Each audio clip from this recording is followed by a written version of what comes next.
आज की कक्षा में हम पढ़ेंगे साधारण ब्याज।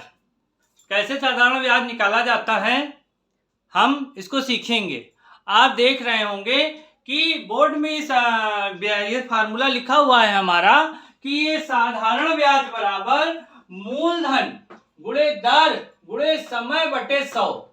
यानी कि हम कोई पैसा बैंक में जमा करें तो जो पैसा हमने बैंक में जमा किया, जो पैसा हमने बैंक में जमा किया वो हमारा मूलधन हो गया।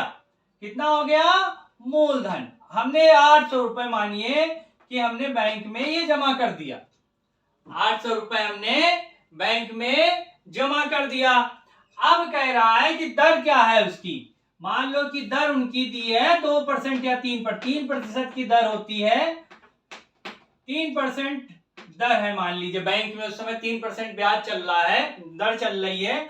अब उसके बाद समय, हमने कितने समय के लिए जमा किया? 3 वर्ष के लिए। कितने समय के लिए जमा किया? 3 वर्ष के लिए। हमने अपने 800 रुपए को 3% दर के हिसाब से 3 वर्ष के लिए जमा कर दिया। अब जानेंगे कि हमारे पास कितना पैसा हो जाएगा, हमको कितना ब्याज मिलेगा और हमारा 3 साल में 800 रुपए जमा करने पर कुल कितना रुपए हमको मिलेगा। तो आप देख रहे हैं कि साधारण ब्याज का ये फार्मूला लिखा हुआ है। ठीक है, यह हर सवाल में इसको लिखना है। तो हमने सूत्र लिख लिया भाई साधारण ब्याज का।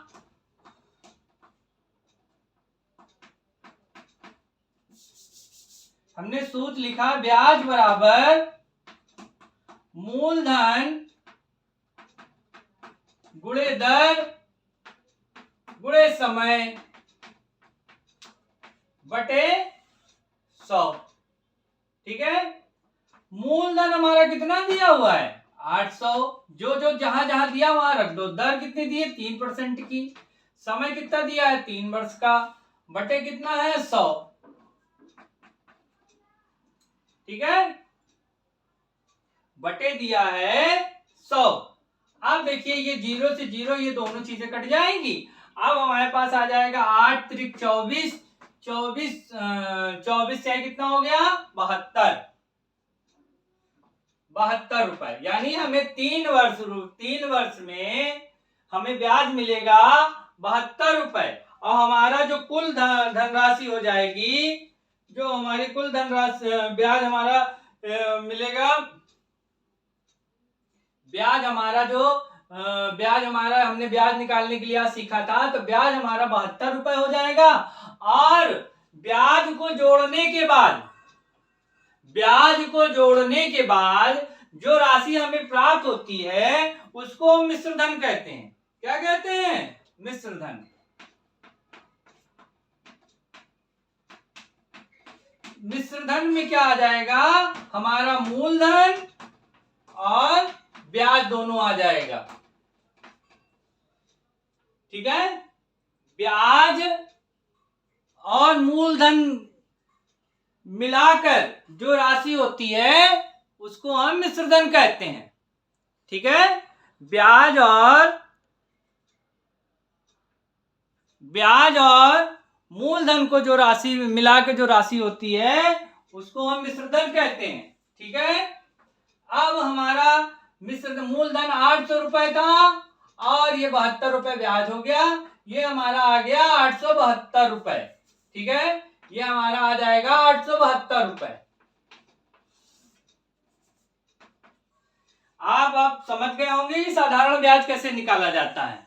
और इसी हिसाब से जो बैंक में हम पैसा जमा करते हैं, इसी हिसाब से वो हमको प्राप्त होता है। अब आगे हम फिर और इस तरीके के और सवाल सीखेंगे। और आप लोग जो है ये साधारण ब्याज निकालने का जो तरीका है उसको आप करने की कोशिश करिएगा। मूलधन और ये ब्याज, मूलधन 700, 900, 1000 रख सकते हैं और दर भी बदल सकते हैं, समय भी बदल सकते हैं। इस तरीके से बदल के आप 2-3 सवाल कर सकते हैं। और एक सवाल हम ये आपको इसी में दे रहे हैं। ठीक है, एक सवाल हम आपको इसी में दे देते हैं, या 2-3 सवाल देख लीजिए। अब ये लीजिए और उसके बाद आपको करने का प्रयास करिए। अगली कक्षा में हम इसको आगे और विस्तार से बताएंगे। ठीक है, ये देखिए मूलधन हमारा ये हो गया हमारा 900 रुपए। फिर दूसरे सवाल में आप इसको 1000 रुपए मूलधन करके सवाल कर सकते हैं। उसके बाद 750 रुपए करके इसको कर सकते हैं। और दर जो है 3% और 2% की रख के करिए। और इसमें 3 वर्ष का समय, इसमें 4 वर्ष का हो गया, और इसमें 3.5 वर्ष का हो जाएगा। ठीक है, जो 3.5 वर्ष का होगा वो, जैसे कि इसको हमने लिखा 3 दूनी 6 एक साथ, यानी ये समय हमारा 7/2 हो गया। ठीक है, 7/2 हो जाएगा। तो ये फार्मूले में ये 100 के साथ नीचे आ जाएगा। 2 जो है 100 के साथ नीचे हो जाएगा। समय भी हमारा जैसे 2.5 और 2 वर्ष के बाद होता है जो, तो इसका जो ये हर वाला हिस्सा होता है वो नीचे आ जाता है 100 के साथ। ठीक है, मिलते हैं अगली क्लास में।